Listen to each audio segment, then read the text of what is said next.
Senhoras e senhores, sejam todos muito bem-vindos ao terceiro vídeo, finalmente com Juliana Marques, diretamente do que a gente chama da sala de Juliana Marques, da secretaria. Estou aqui na minha sala, então eu venho até ela.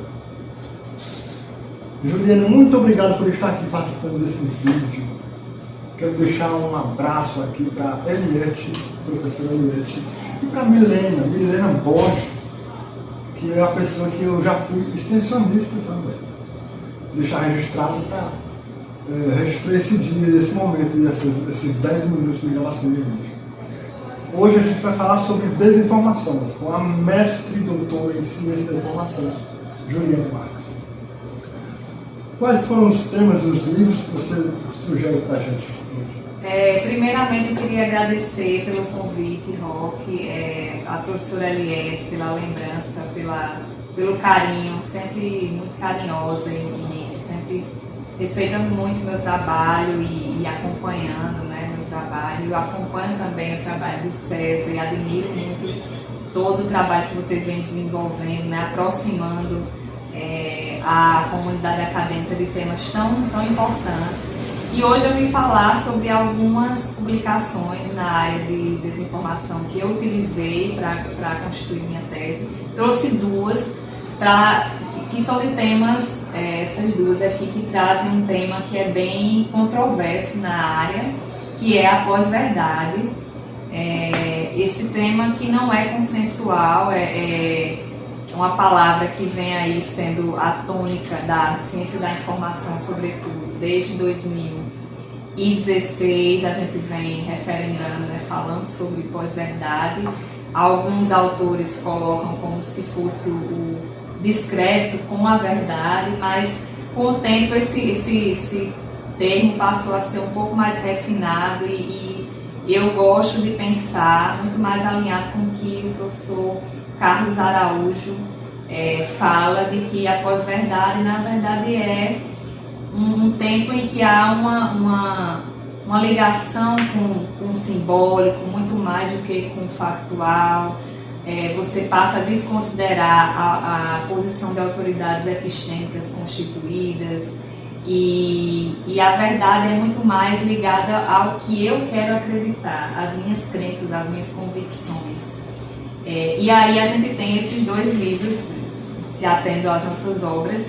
Esse aqui, do Matthew de Ancona, é uma obra internacional, e aí ele é o livro Pós-Verdade, a nova guerra contra os fatos em tempos de fake news. E aí ele traz alguns artigos, alguns subtópicos sobre essa temática. Então, quase morte, pós-verdade, a chegada da era, do que ele chama da era da pós-verdade, as origens do que seria a pós-verdade. Então, para quem quer se enveredar por essa temática, é interessante. A questão de conspiração e negação, a paranoia que assume o primeiro plano. Ele traz também um tópico que é antissemitismo e negação do Holocausto na era digital, que é muito atual. Infelizmente atual. Muito atual, muito importante. Você vê, essa obra, deixa eu ver, a data, eu acho que é 2019, salvo engano. Vou ficar devendo a vocês aqui. Com certeza fala de ansiedade aí. 2018, fala de ansiedade. 2018 a obra, mas é uma temática que hoje, 2025, ainda ecoa e ainda é muito atual. Então, pós-modernismo, ironia e a era da pós-verdade, as estratégias para derrotar a pós-verdade. Então, é uma obra que eu acho que é importante para quem trabalha com desinformação e quem quer conhecer um pouco desse termo, não colocando a pós-verdade como algo imposto, porque alguns pesquisadores, como eu digo, assim, ainda não aceitam esse termo, mas eu acho que, mesmo você não concordando com ele, alguns dos meandros do que está ligado a ele são importantes para se falar de desinformação. Então, essa obra do Matthew de Ancona é uma das obras que eu utilizei bastante. E, vindo para o contexto brasileiro, eu gosto muito desse livro da Mariana Barbosa, que é Pós-Verdade e Fake News, Reflexões sobre a Guerra de Narrativas. Essa obra também, acredito que seja de 2000 e...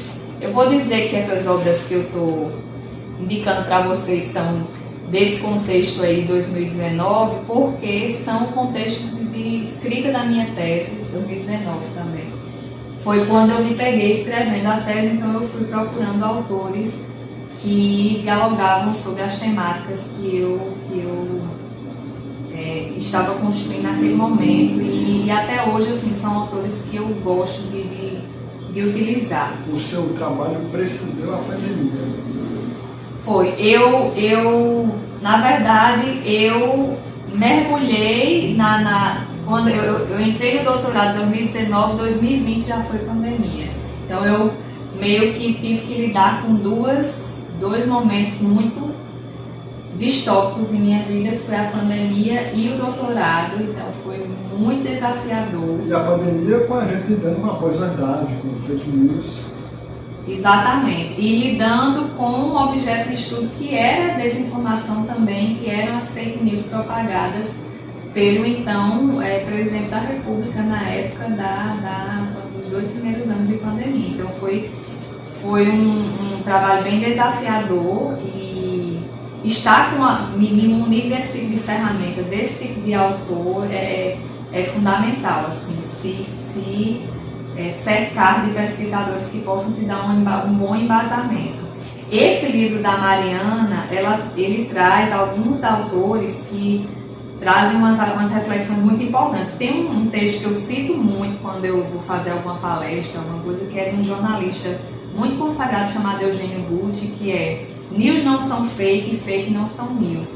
E é ele fazendo uma defesa mesmo do jornalismo profissional, porque, segundo ele, denominar news, que é o termo que se usa para o jornalismo, como fake, é desprestigiar a notícia que é feita por um jornalista, que é algo que a gente realmente tem que analisar.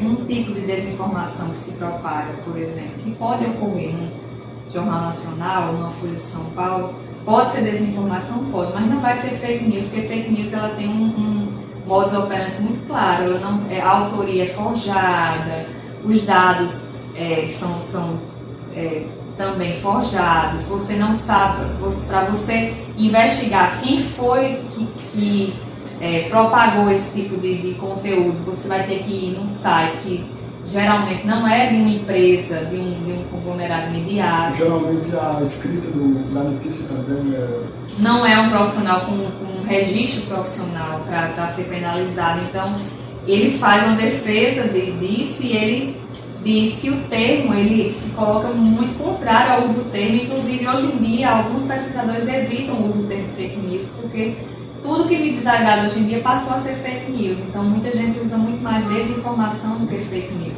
Então, tem um artigo da Dora Kaufmann, que é a inteligência artificial mediando a comunicação, que é muito interessante. Tem vários, olha, são 1, 2, 3, 4, 5, 6, 7, 8, 9, 11 artigos, cada um melhor do que o outro, vale a pena. Ele é um livro bem completo, e é de autores nacionais, então a gente vai privilegiar pesquisadores, colegas nossos, né? Então eu acho que é importante também a gente ter esse olhar. Então são as 2 obras que eu trago hoje para indicar com essa valorizar temática. a ciência nacional, a ciência da informação, a ciência do jornalismo, não é isso? Exatamente. Que foram temas que você trouxe na última live que foi transmitida pelo Projeto César, e está disponível nesse mesmo canal, a live com a Juliana Marques, falando justamente sobre isso, sobre fake news, sobre pós-verdade, sobre essas diferenças de fake news e desinformação que você acabou de falar agora. Exatamente. Acessa lá, o conteúdo está disponível, foi um bate-papo que a gente fez, foi bem interessante e está disponível para vocês. Obrigado, Juliana Marques, pela sua participação aqui. Muito obrigada. Ficou incrível. Ficou mais longo do que a gente imaginava. É. Espero que vocês tenham gostado e qualquer dúvida é só entrar em contato se quiserem mais indicações de obras que estão disponíveis gratuitamente também. Tem muita obra bacana, não deixem de valorizar nossa produção acadêmica e ler, estudar e se aprofundar, sempre vale a pena. Não esqueçam que nós somos a ciência se multiplicando. Isso mesmo. Valeu, gente.